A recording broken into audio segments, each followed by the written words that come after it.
Uudishimulikult tervisest. Tere tulemast kuulama saadet, kus räägime tervisest eelkõige uudishimuga. Mitte selleks, et rohkem muretseda, vaid selleks, et tervisest paremini aru saada. Igaühel meist on olnud hetki, kus tekib küsimus, kas minuga on kõik korras. Mida ma peaksin iseenda tervise kohta veel teadma? Uudishimulikult tervisest saatesarjas võtame iga kord ette ühe konkreetse tervise teema. Räägime sellest koos spetsialistide ja inimestega, keda need teemad päriselt puudutavad.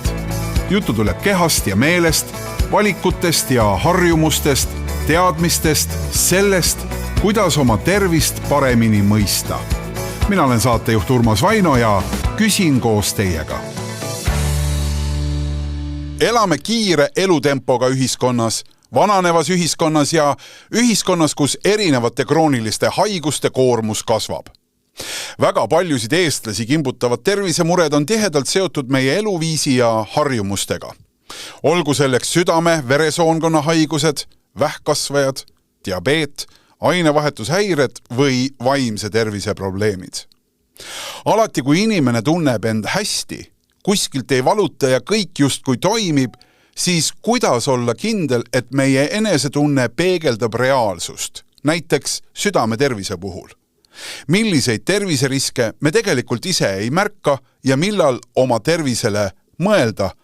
Just seda me tänases saates arutamegi. Dr. Margus Viigimaa ja lavastaja Oliver Reimann. Tere, mina olen südamearst Margus Viigimaa.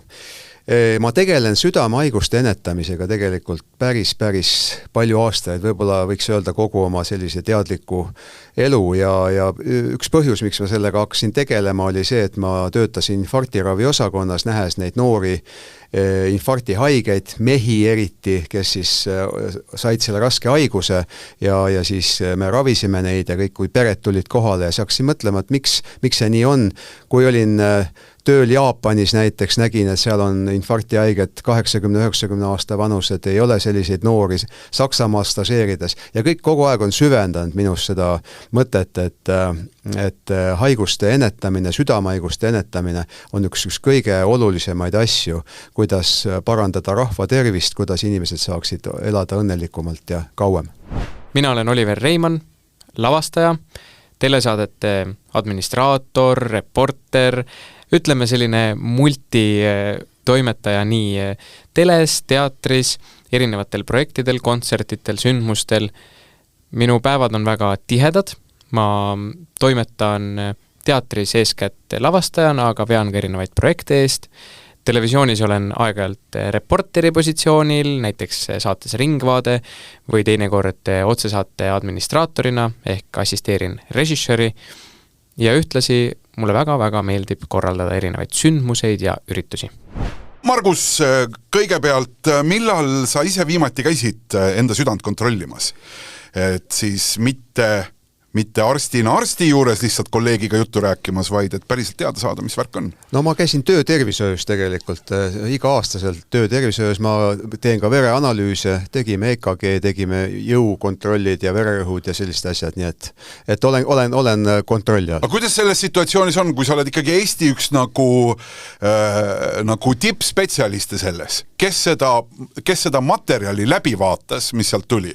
Kas sa ise või ikkagi usaldasid seda töötervishoiu arsti? Ei, vaadake, doktor, teie, palun. Ei, no töötervishoiu arst oli tõesti, et kui midagi tõsisemat oleks olnud tõesti südamega või midagi, siis ma oleks kindlasti mõne kolleegi juurde läinud või oleks mingi muu organiga midagi, aga õnneks midagi hullu ei olnud ja saime töötervishoiu raames selle kõik ära tehtud. Aga doktor tundis ennast ikkagi see töötervishoiu arst natuke ka kimbatuses südamest rääkides? Ei, ma ei arva isegi sellepärast, et see on meie haigla töötervishoiu arst, neid on päris mitmeid, eks ole. Nad on sellega harjunud. Diagnoosige ennast ise, doktor Viigimaa ütles ta. Jaa, meil ei olnud, meil oli väga selline produktiivne vestlus. Oliver, mis kell sa eile magama läksid? Eile õhtul läksin magama, ma ütleks, et päris hästi, läksin kella 10 aegu.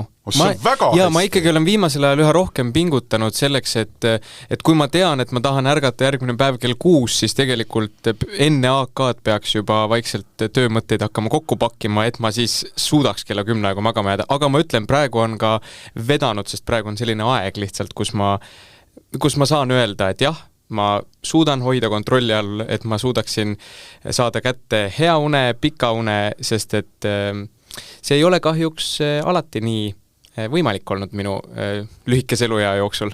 Ehk siis praegu on mingi nagu vahepaus sinu jaoks, just kui puhkus? Jaa, praegu on lihtsalt rahulikum aeg, kus päevad ei veni nii pikaks, proove ei ole nii palju, kohustusi korraga ei ole nii palju, ja ma arvan, et eks ma olen ise üritanud oma kalendrit hoida ka sellisena, just viimase paari aastaga on see tekkinud, olles lavakunstikoolis, et üha rohkem hakata juba ette planeerima seda, et kui ma tean, et mingi aeg on läinud käest ära, nagu ma selle kohta armastan öelda, et siis tuleb see tagasivõtmise aeg, kuigi see on omaette ka see küsimus, et kas sellist asja nagu tagasimagamine või tagasivõtmine on olemas, aga kindlasti puhkeasend kui selline või puhkus kui selline, see on selle nimi ja seda eesmärki ta ikkagi, ma arvan, teenib. Ja sellist ei ole tagasimagamist, ei ole ettemagamist kahjuks olemas. Ehk siis ikkagi pärast seda, pärast mingit pingutust, pärast mingit üliintensiivset perioodi rohkem magades, ma lihtsalt magan selles ajas rohkem, aga päriselt ei saa kompenseerida seda, ta midagi kompenseerib, aga ma sellele loota, et ma nüüd kompenseerin, ei ole. Kuulge, kuidas te ennast täna tunnete? Päris värskelt tegelikult, et mul oli eile tennis 6-8, mängisin paaris mängu 2 tundi ja läksin ka kuskil 10:30 magama, et just alati on nii, et kohe pärast tennist, nagu ütleme tund, kui oleks olnud 7-9, oleks keerulisem olnud. Kuskil 2 tundi, 2,5 tundi, 3 tundi peale pingutust, väga mõnus, oled väsinud ja olen täitsa värske praegu.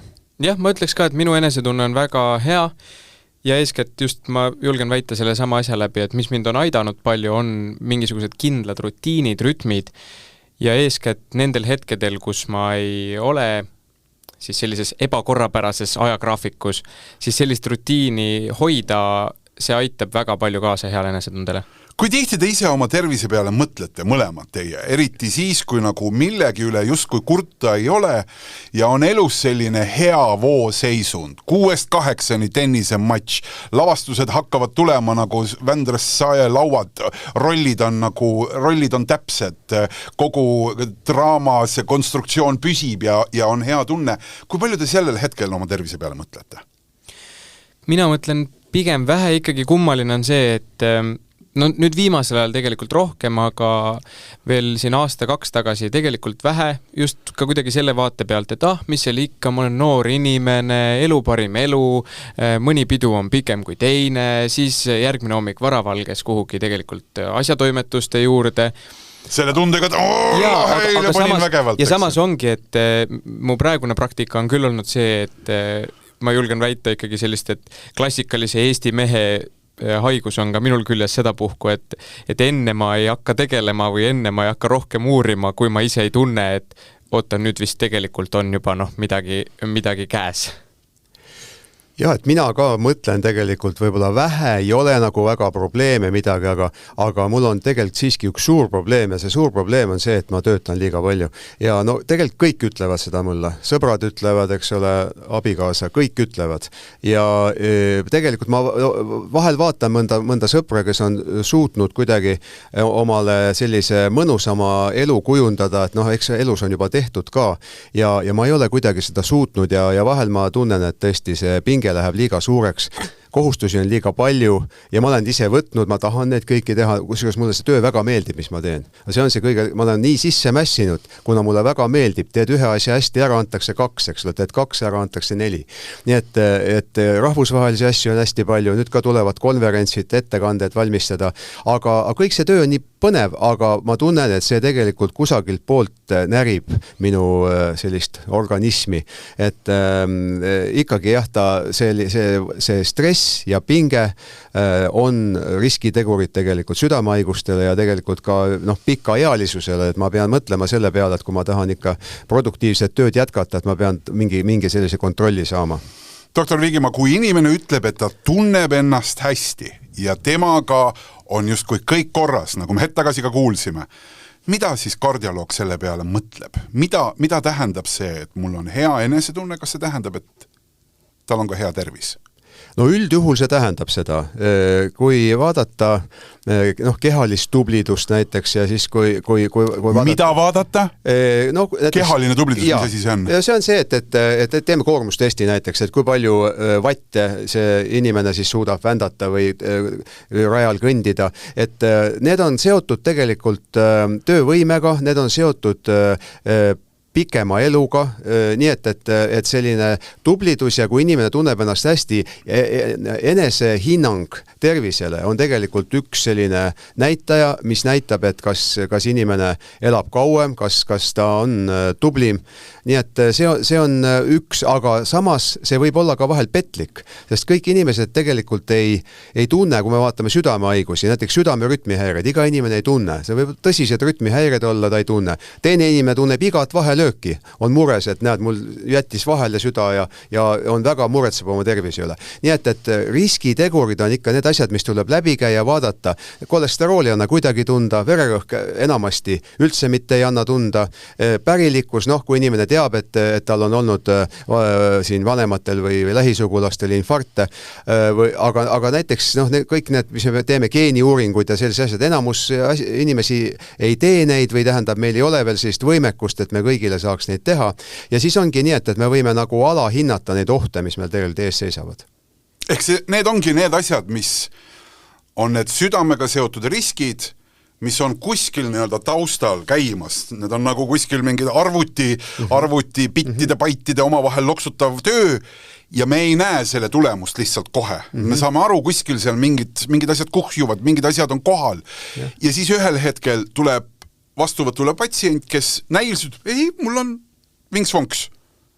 Ja siis asjadesse sisse vaadates on kõik juba ammu teisel pool piire. Jah, see on tiksuva kella fenomen tegelikult. Üks tiksuv kell on see kolesterool, mis on kõrgem, ka nüüd see lipoprotein A. Üks tiksuv kell on, kui vererõhk on kuskil piiripealne, sageli ei hakata õigel ajal ravima seda vererõhku või hakata, siis ütleme, ravimine on üks asi, aga elustiiliga väga võimalik väga palju ära teha.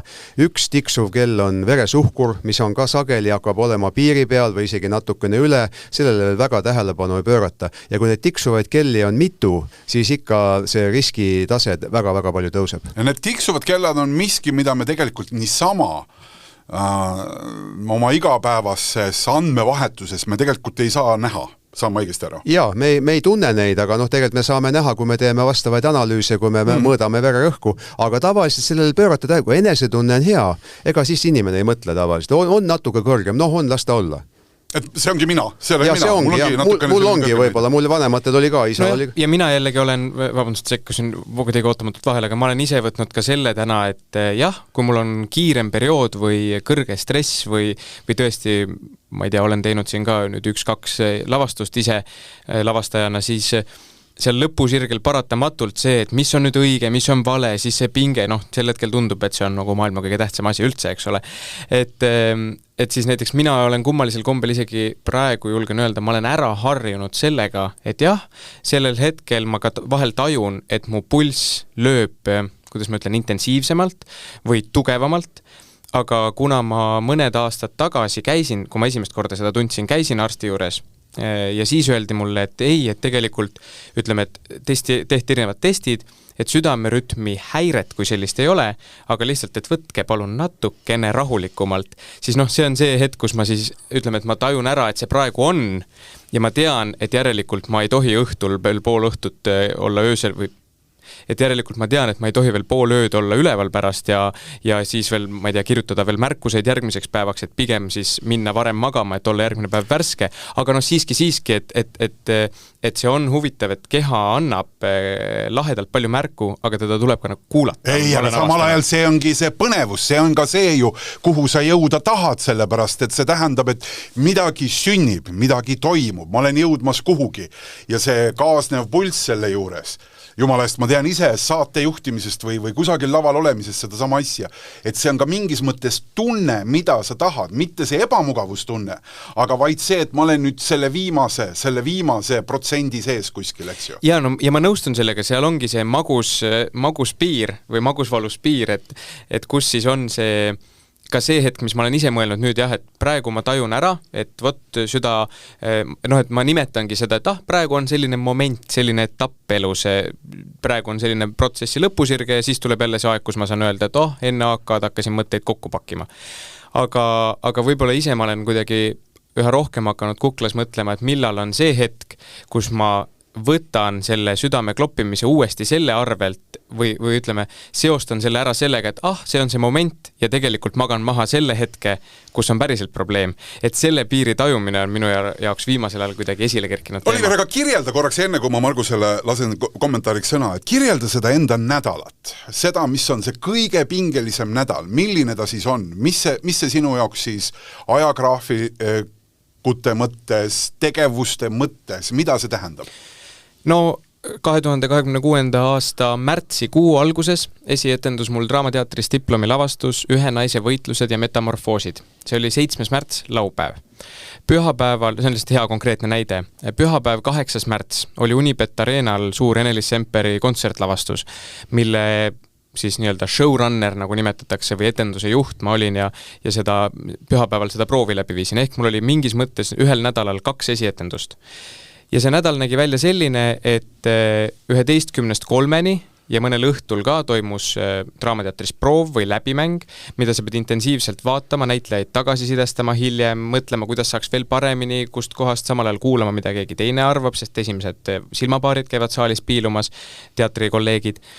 Ja kõik see proovi väline aeg, sa siis tegeled sellega, et korrastad oma mõtteid selles osas, mida ma nägin ja mida näitlejatel järgmiseks päevaks öelda, ja B, tegeled tegelikult hulgaliselt organisatoorsete küsimustega selle kõige vahel. Samas ma pean mõtlema tagasi sellele nädalale küll nii, et see nädal oli kummalisel kombel hästi õnnestunud, sest et see 2 projekti tegemine aitas ära hoida ülemõtlemist ühe või teise asja kallal. Polnud aega. Jah, selleks ei olnud aega mõelda üle, vaid tuli ainult teha ja olla konstruktiivne. Aga see nädal tõesti oli selline, et kas või see sama 8. märtsi sündmus, see valmis niivõrd lühikese ajaga ja niivõrd kiiresti, et veel ööl vastu 8. 7. õhtul oli mul esikas, oli väike esika tähistamine, kella 2 aegu öösel ma korrigeerisin näitlejate tekste veel arvutis failides üle, et neid saaks järgmisel päeval tekstikaartideks teha. Kell 4 öösel tuli mul uus bling, et nüüd on uus videoklipp valmis, vaata see üle, kas formaat on õige, et ega see oli ikkagi hullumeelne nädal. Et tore on sind vaadata, Oliver, sa oled nii entusiastlik, silmad säravad, et me oleme mõnes mõttes saatuse kaaslased heas mõttes. Et tõesti, see pinge, see peabki olema sees, kui sul on looming käimas, eks ole. Süda töötab kiiremini, kui tal ei ole mingit rütmihäired. See on äge stress, see annab sulle selle nagu jõu ja võimaluse. Aga see taastumine peab ka pärast seda olema, et kui ta nüüd läheb ühest projektist teise, siis ühel hetkel võib tekkida see, lõpuks on läbipõlemine, aga ühel hetkel tekib selline vaimne väsimus. Ja ma vaatan, näiteks kõige esimesena, kui ma olin kusagil võib-olla noor arst, seal ütleme 25-30 aastane, siis sageli tulid minu juurde sõbrad, tuttavad, kes olid kaitsnud kandidaadi väitekirja tol ajal. Ja siis väitekirja kaitsmise ajal kõik oli väga hästi. Ja läks natuke aega mööda, mõni nädal, mõni kuu. Nad ei jõua liikuda, täitsa süda on haige, midagi on mure. Tegime uuringud, midagi viga ei ole tegelikult, aga lihtsalt see lõivu maksmine pärast seda, kui sul on mingi pingeline periood, et sellele pead tähelepanu pöörama. Nojah, ja samas ma ütlengi, et sellest nädalast maha tulles mul oli veel 9. märtsil üks täispikk salvestuse päev otsa, kuna ma natukene ka televisioonis tegelen, ja see 10. märts oli jällegi teisipidi kohutav, et tavaliselt ma olen läinud elus edasi niimoodi, et mul tuleb kohe ikkagi mingi asi hiilivalt peale, aga kuna ma nägin ette, mis periood tuleb, siis sealt ma tõmbasin totaalset käsipidurit, mis oli teisipidi jällegi äärmuslik näide, sest et see 10. märts oli ikkagi selline, et sa oled oma kodus voodis, vaatad aknast välja ja mõtled, et kas maailm teeb tiire või seisab paigal või mis üldse toimub, on ju. Et samas tulebki, ma olen viimasel mõelnud just palju tagasi sellele märtsikuule, et kuidas leida sellisel hetkel ka see maha tulemise moodus või viis, et ta oleks lauge, aga samas, et see laugus ei tähendaks uut hoogu kohe peale. Kuidas südamearst tuleks selles hetkel maha? Kui on olnud nii intensiivne periood, see on võib-olla kestnud nädalat 2 ja siis tundub, et nüüd on see 2 päeva vahepeal siin, ma saan siin puhata. Kas see on see? Kehaline tegevus, minu jaoks on küll see kehaline tegevus, ma ei tea, palju sina pärast räägib, palju seda teed, aga tegelikult see on see, mis seda vaimset pinget. Ma ei kujuta ette, et kui ma ei teeks, ikka ma päris korralikult teen jõusaali, tennist, sõidan rattaga, et kui ma seda ei teeks, ma ei kannaks seda vaimse töö nii-öelda värinat välja ja teine asi, et ma ei suudaks ka sellest välja tulla, aga see on keeruline, jah, tõesti. Ja uni on ka nii, et vahel siis uni lähebki, ei olegi enam nii mõnus, eks ole. Ja kui sa oled vaimselt nagu pinges, mõtled kogu aeg asjade peale, et mis oli, mis tuleb, eks ole, et see on raske, aga kui sa oled füüsiliselt väsinud, et siis see uni tuleb päris hästi, aga kehaline koormus aitab väga hästi, mind küll, ja siis jõuab jälle teha. Aga teeme nüüd ühe kõrvalepõike ja kuulame, mida arvab füüsilisest ja vaimsest koormusest treener ja spordifüsioloogia õppejõud Karmen Reinpõld. Küsin, et mis teeb meid haigeks? See, et kehas saab võitlemise ressurss otsa. Kulutame kõik ära. Ei pane midagi tagasi. Ei kuulanud Kreisi raadiot, kus öeldi, võta, aga pane tagasi.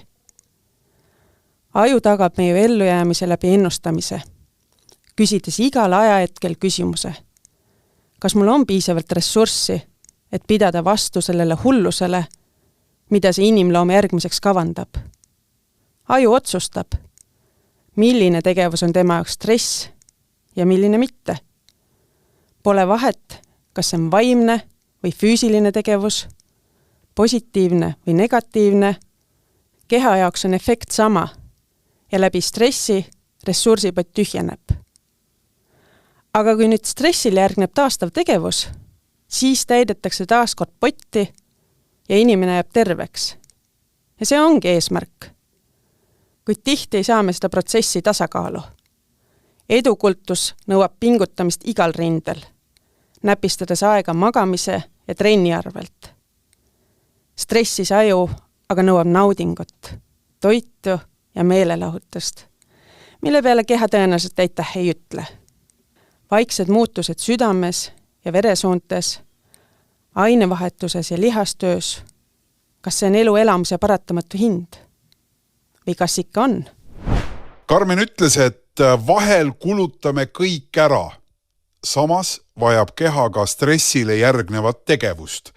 Vahel aga ju ei taha üldse ennast ikkagi ka pärast vaimset pingutust liigutama minna. Mis, Margus, on sinu isiklik kogemus seesuguses olukorras? Ja vahel on küll olnud sellist asja, et ma lähen trenni ja ma tunnen kuidagi, et ma ei taha nagu palju pingutada täna trennis. Aga see on väga harva. Tavaliselt on nii, väga sageli on nii, et mul on situatsioone, lähen tennisesse näiteks ja ma jõuan natuke varem kohale. Ma olen nii väsinud, ma olen jäänud tukkuma autos.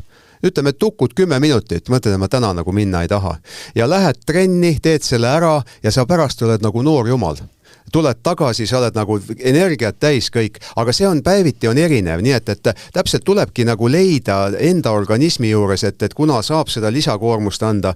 Vahel ma lähen näiteks jõusaali ja ma tahaks nagu, ma vaatan, ei, ma täna ei tee, ma teen väikeste raskustega venitan, eks ole, rohkem ja tunned, et sa oled kuidagi nii ennast juba rihmaks tõmmanud, et sa ei taha enam füüsilist juurde anda. Aga vahel on just vastupidi, et hakkad füüsilist tegema ja järjest mõnusam on ja muudkui paned ja paned. Ja sellises olukorras aitab minu meelest väga kaasa ka ühine motivaator või seal on ülioluline komponent on tegelikult nagu enesedistsipliinil, sest neid momente ka minul tõesti, et kui küsida, et kuidas taastuda või et kui palju mina tegelen liikumisega, minu töö või minu samal ajal elustiil on väga-väga liikuv. Tõesti, kui ma teen ka lavastajana proovi, siis ma üldiselt tegelikult seisan terve proovi, et olla näitlejaga kuidagi samas energiavoos kaasas, et mitte jääda distantsile istuma.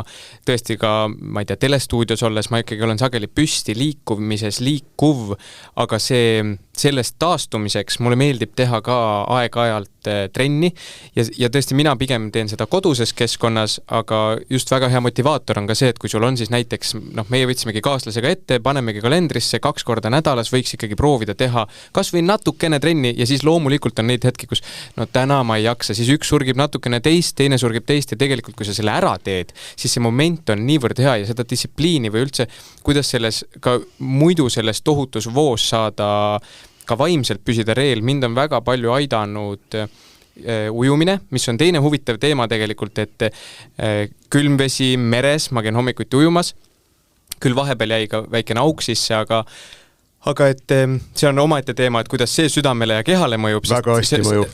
Väga hea teada, sest see külm merevesi ja seal ujumas käimine iga hommik on aidanud väga luua just sellist rutiini ja enesedistsipliini, et ma lähen sinna hommikul ja ega keeruline osa ei ole vette minek, vaid kodust mere äärde minek. Ja see on miski, mis on väga palju aidanud kaasa ka sellele harjumusele või sellele enese kehtestamisele, et nii, sa pead nüüd tegema oma kas või 15-20 minutit mingisugust trenni kodus ära, mulle juba sellest mõnikord piisab, et ma saaksin tunda ennast jälle kuidagi elusamana ka vaimselt. Jah, külmas vees saad pruuni rasva juurde ja mul üks asi tuli veel meelde. Oota, mida see tähendas? Pruun rasv on selline positiivne rasv, mis tegelikult aitab lupjumise vastu ja üldse aitab nagu igat pidi on tervisele kasulik, kui valge rasv on selline, mis on just nagu see kahjulik asi. Siis külmaga just tekivad et pruunid rasvad. See on juba päris mitukümmend aastat tuntud lugu ja võib-olla natuke vähe räägitud, aga see on üks lisamotivaator, need, kes talisuplust teevad või külmas vees või karastavad, nii et see on kindlasti üks väga, väga hea asi. Aga üks asi mul tuli meelde, et mis mind tegelikult aitab peale kehalise koormuse, tegelikult aitab muusika. Et ma mõtlesin, et mis mind aitab tõesti. Et ma tahan, kui mul on olnud väga pingeline periood, ma tahan kuulata muusikat. Ma muidugi kuulan muusikat ka siis, kui ma näiteks artikleid teen. Ja võib-olla ma võtsin, et mulle isegi, et ma ei tahaks kuulata niisama, et ma lihtsalt olen tugitoolis. Ma ei suuda olla kuidagi nagu ilma millegita. Aga ma teen midagi mõnusat. Ma teen selles mõttes, et kas viimistlengi mõnda artiklit või kirjutan mingit asju, ma natuke olen memuaare hakanud kirjutama juba, iga ka selline. Ja siis kirjutadki midagi ja siis ma mängin ise akordionit, vahepeal isegi laulan. Kui kedagi kodus ei ole tavaliselt küll. Ja mõnus on tegelikult, sa nagu elad ennast välja ja näiteks mulle laulupidu jubedalt meeldis. Ma olen kõik laulupeod teinud 69. aastat 1969. kaasa.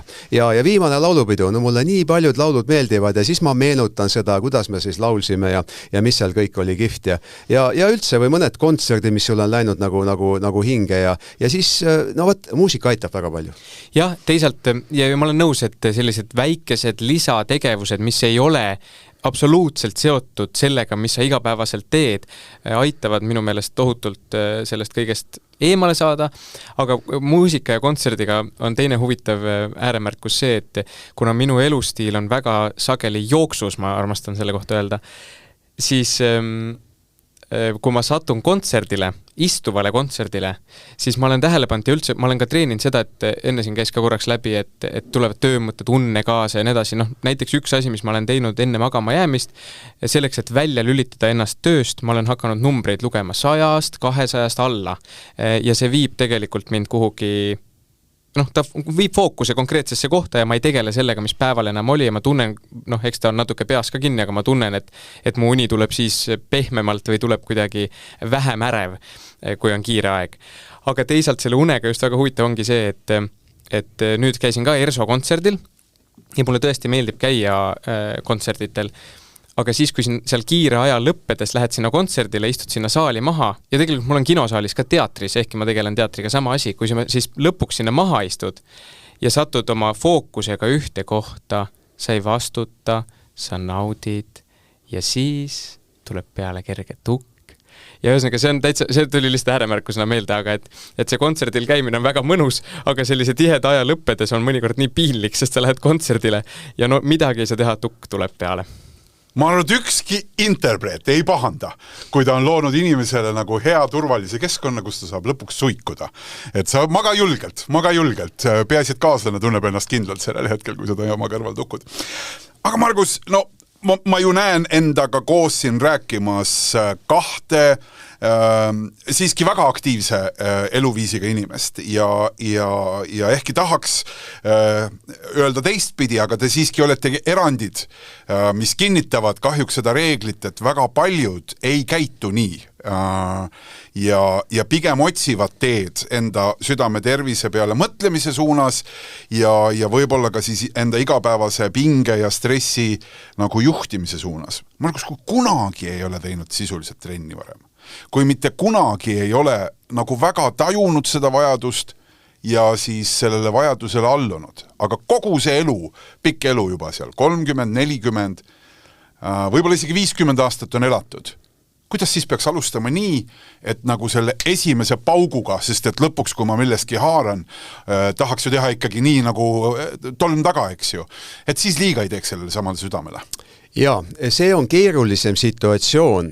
Ma alati räägin, kui nüüd patsiendid pöörduvad sellise küsimusega, me oleme jõudnud sinna, et üks väga tugev mõjur oleks regulaarne kehaline aktiivsus.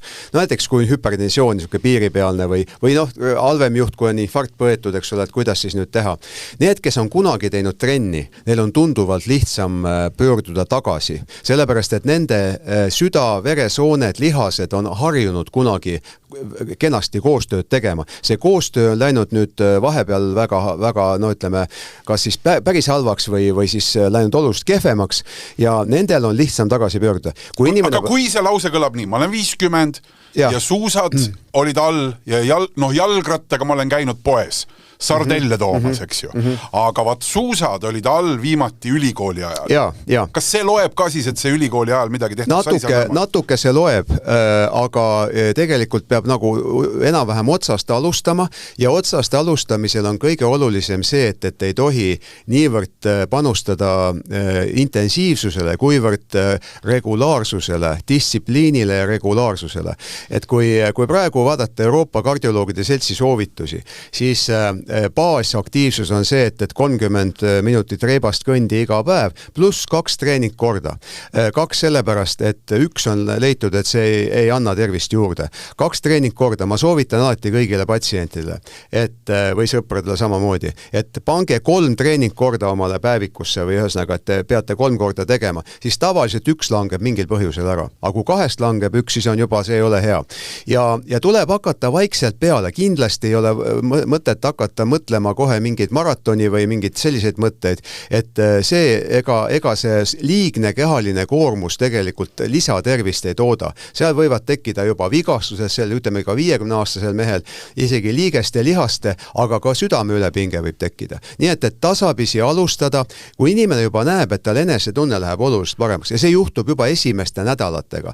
Kaal läheb natuke, ütleme seal 1,5 kilo, 2 kilo väiksemaks, hoopis teine minek ja see füüsilise koormuse talumine või see, näiteks me alati vaatame, et kuidas on siis, kui kiiresti pulss taastub, kui kiiresti pulss läheb üles, mis need maksimaalsed numbrid on ja kui kiiresti ta taastub.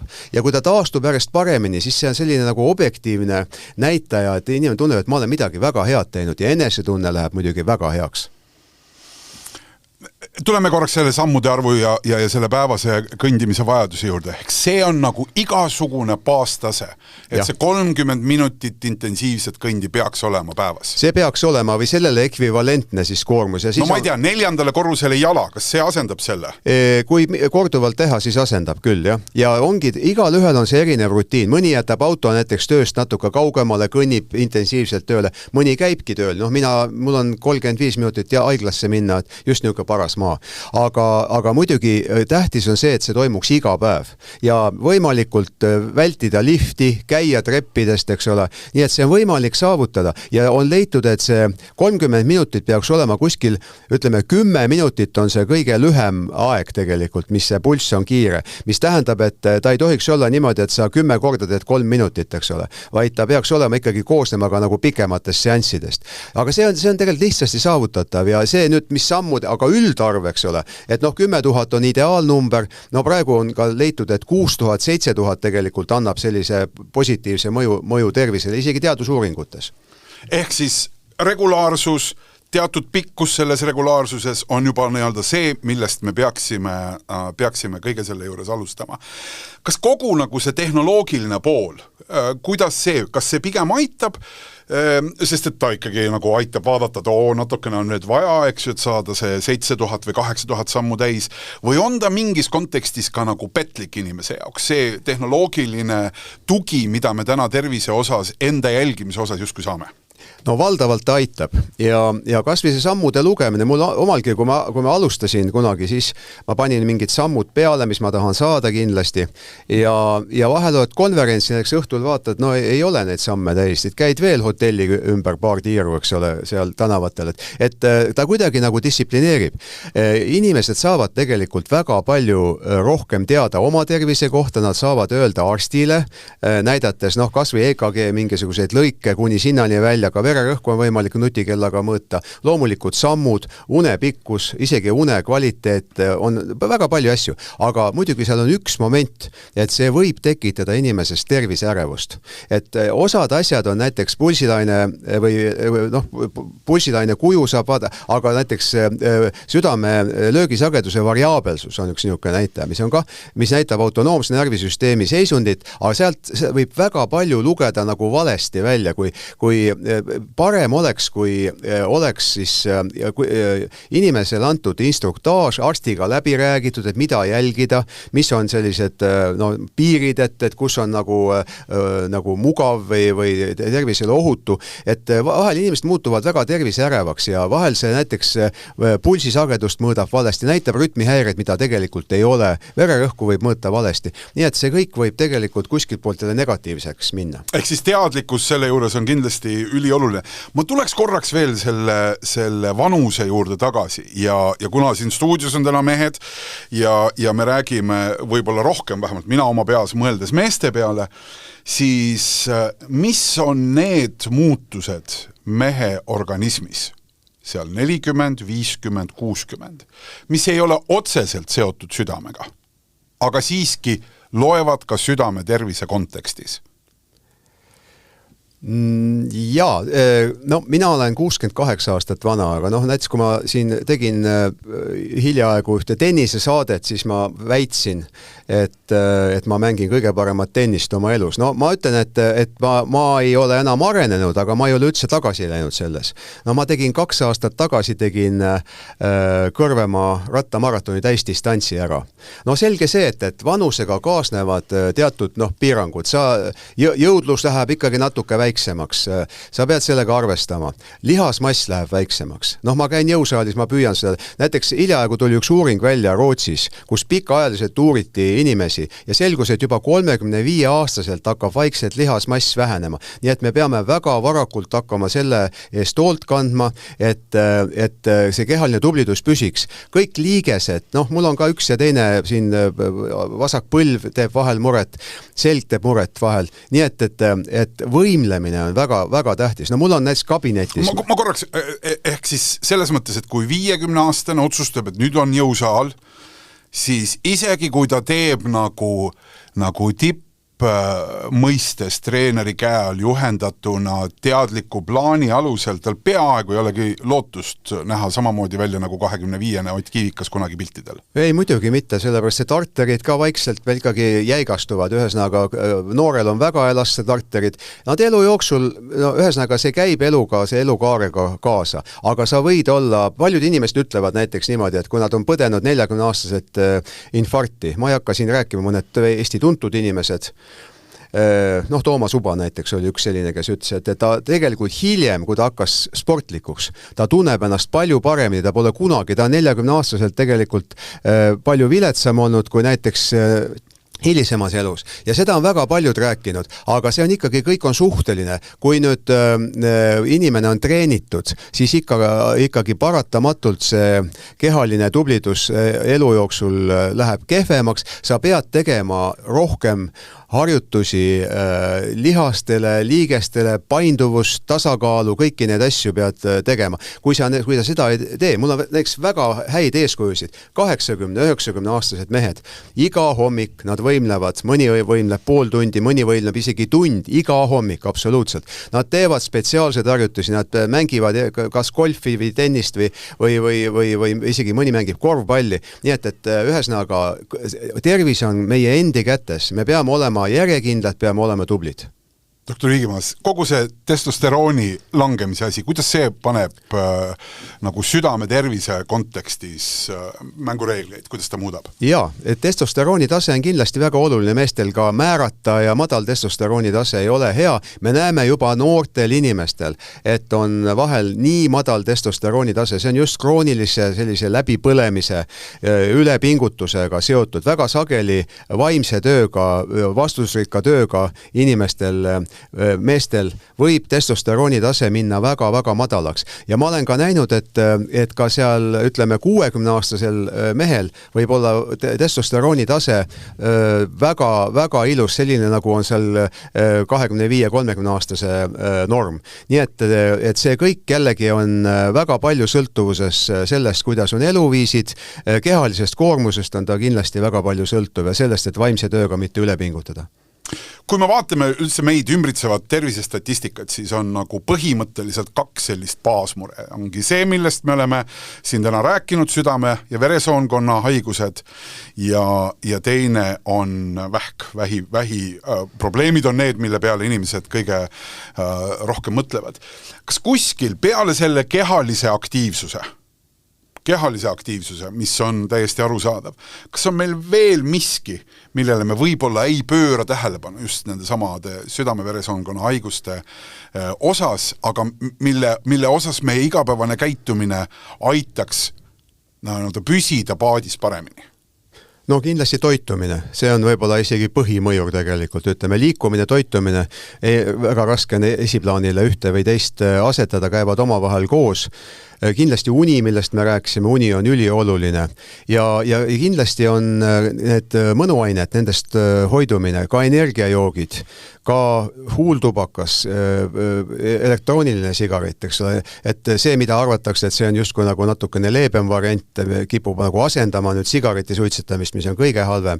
No ka muidugi noortel narkootilised ained ja just seesama energiajook, mida ei mõelda, et ta tegelikult pikas plaanis ikkagi südant ja veresooni palju kahjustab. Aga sinna juurde hea sport ja need mõnuained lihtsalt õhtupoole, siis kui spordisaalis on käidud, 10 000 sammu on tehtud, kõik päevased asjad on saavutatud, siis võiks ju lõõgastuda ikkagi. No ega ta ikka nii ei ole, minu käest sellest hiljaegust ühest podcastist küsiti, et kas see käib kokku tennisega, tegelikult, et igapäevaselt kindlasti mitte, et kui me võime äärmisel juhul mõelda, et kui mingisugune turniir on lõppenud, et siis natukene lõõgastume saunas või võtame õlut või, aga isegi see, praegu on ikkagi, et alkoholil niisugust nagu ei ole mingisugust sellist piiri, mis oleks nagu ohutu tegelikult. Alkohol on ikkagi, ta on üks lõõgastuse vahend tõesti, aga need nii-öelda kangemad lõõgastused, need ikkagi organismi väga-väga palju lõhuvad. Oliver, mida sa kuulsid praegu sellest? Siin Margus tegi väga põhjaliku pika ülevaate nii liikumisest, toitumisest ja lõpuosas siin nendest mõnuainetest ka. Kuidas see sinu peas praegu helises? Jaa, esiteks tulles võib-olla siis tagantpoolt ettepoole, et esiteks ma olen nõus, et kõiksugu mõnuained ja mõnutegurid, olles ka ise olnud noor ja olles praegu tegelikult noor, et need, ma julgen väita küll ja täna üha enam tean, et need tegelikult tõmbavad end eriti selles raskes ajas palju rohkem pingesse tagantjärgi. Ja just seesama, et sa tegelikult ei saa sellest, see vabanemise või lõõgastumise moment on nagu tohutult petlik. Ja see on ka üks põhjus, miks ma ise olen just lausa võibki öelda viimastel päevadel hakanud mõtlema sellele, et ma proovin nüüd hoopis tänavu suve mööda saata selliselt, et ma olen üldse täiesti kaine, et ma vaatan, mis must siis järgi jääb või kas sellisel juhul saab olla ka suvi tegelikult nagu tore ja nauditav. Teine asi, mis ma mõtlesin, on selle jalutamise või jalutuskäikude peale. Üks asi on see, et sa liigutad enda keha, ja minu meelest siit on täna palju läbi käinud seesama, et liikumine ja see nii-öelda füüsiline tervis, noh, see ei ole kellelegi, ma arvan, uudis, et see on tohutult seotud ka vaimse tervisega. Ja mina, kes ma pendeldan teatrist telesse, telest teatrisse, siis vahepeal mingi väike lisaprojekt, ma olen võtnud endale ka konkreetseks ülesandeks ja ma tõesti soovitan seda, et ma ühest kohast teise lähen jala ja ideaalis kas jalutuskäigul üldse helistan mõnele sõbrale või no, et viia korraks, jah, noh, mõnikord ei ole see võimalik, sa pead lihtsalt ette valmistama ka tee peal seda järgmist asja. Aga noh, ma ütlen, et olles vahepeal ka olukorras, kus lähedki ühest koosolekust teise, siis seda ette valmistada kõndides telefonis, noh, ei ole ka kõige turvalisem, aga on ohutum kui autoroolis, eks ole. Mis me kahjuks teame ka, et on ikkagi väga endiselt minu meelest lausa ma julgen väita tõusev trend, et inimesed on autoroolis ja rohkem telefonis ja noh, tuleb tunnistada pattu, olen isegi seda teinud. Et aga jalutuskäik ühest kohast teise on väga hea ümberlülitumise moodus niisamuti. Ja kolmanda asjana, mis korraks jäi ka kuidagi kuklasse, et kuidas üldse siis, et kui inimene, kes ei ole mõelnud üldse, et peaks tegelema liikumisega või minema oma tervist kontrollima, siis mind väga palju julgustavad või innustavad, et pange tähele, ümberringi toimub väga palju aktsioone või sündmusi. Noh, kas või doktor Viigimaa ellu kutsutud südamekuu aprill. Mina tänavu südamekuul käisin esimest korda täitsa teadlikult oma kolesterooli testimas. Noh, et sellised aktsioonid või sellised ka sõpradega tegelikult mingid minekud, et kampas või sellise, ma julge väita, inimene on karjaloom, et võtke siis kuidagi kampa ja minge koos või tehke sellest oma ette sündmus, kui ei ole ka südamekuu, et aga kuulge sõbrad, et mis oleks, kui läheks? No? Olete endise seda? Seda, et sõpradega.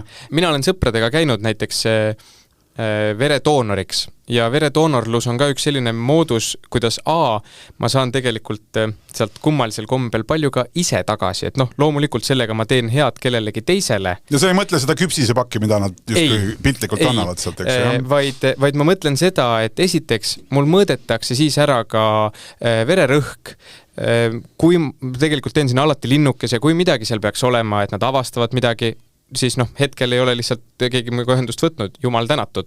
Aga et ma tegelikult hoian sellega silma peal ka enda tervisel. Ja ma ütleks, et see andmise rõõm on seda suurem, et üks asi on see, et sa tead, et sa teed ilmselt head kellelegi, kes seda ühel päeval võib vajada. Aga teine aspekt on ka see, et kummalisel kombel, ma ei tea, mina ütlen küll, et juuste lõikamine, küünte lõikamine, enda vere äraandmine, sellest tekib mingi kummaline teistsugune vabanemine. No nüüd ma lähen võib-olla juba täitsa kuskil esoteerikasse, aga selles mõttes, et sellest tekib mingisugune uus ruum kehasse, mis on väga nauditav. Oliver, enne lõpetust, olles kuulanud siin ka pikalt doktor Viigimaa juttu, mis see üks asi on, mille sa siit täna kaasa võtad enda jaoks? Mina võtan ikkagi kaasa selle, et kuidagi lausa tuleb öelda rõõmustavalt, et ma saan aru, et ma olen tegelikult täitsa õigel teel. See tähendab seda, et ma pean ikkagi hoidma seda sama rutiini ja ka seda trenniharjumust, sest et ma ei tee seda trenni tegelikult, noh, vahel ongi see ka, et miks ja kuidas ja et noh, tegelikult ei ole ka nagu vaja, aga ma ei tee seda just, loomulikult seda võib teha ka sellepärast, et näha välja ilusam, suviselt, meeldivam, aga tegelikult päeva lõpuks ma teen seda iseenda heaolu ja tervise jaoks ka ja tõesti, et kui ikkagi miskit vaevab, et siis tuleb sellega tegeleda. Margus, inimene on selle jutu siia lõpuni ära kuulanud, kindlasti tundnud mingeid asju ära, tundnud ära need väljakutsed, tundnud ära mingid rõõmud, nii nagu Oliver, et jah, ma juba teen seda. Aga kui üks asi võiks jääda siit meelde, üks mõte, kuidas hoida oma südant pikalt tervena, mis võiks olla see, mis tänase jutu lõpetuseks graveerituna iga inimese teadvusesse siit kaasa võiks tulla?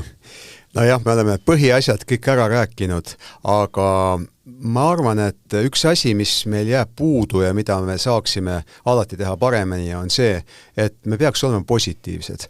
Et meis on ikkagi kuidagi, me oleme kogu aeg mures erinevate asjade pärast, aga positiivsust on vähe. Ja see positiivsus tegelikult tuleb siis, kui me need samad asjad kõik, me magame parema kvaliteediga, me teeme trenni, me hoiame töö ja puhke aja sellises balansis ja siis tuleb ka see positiivsus. Nii et see ei ole nagu asi iseeneses, aga see võib-olla kaasneb meie kogu selle tervisliku eluviisiga. Margus ja Oliver, suur aitäh teile!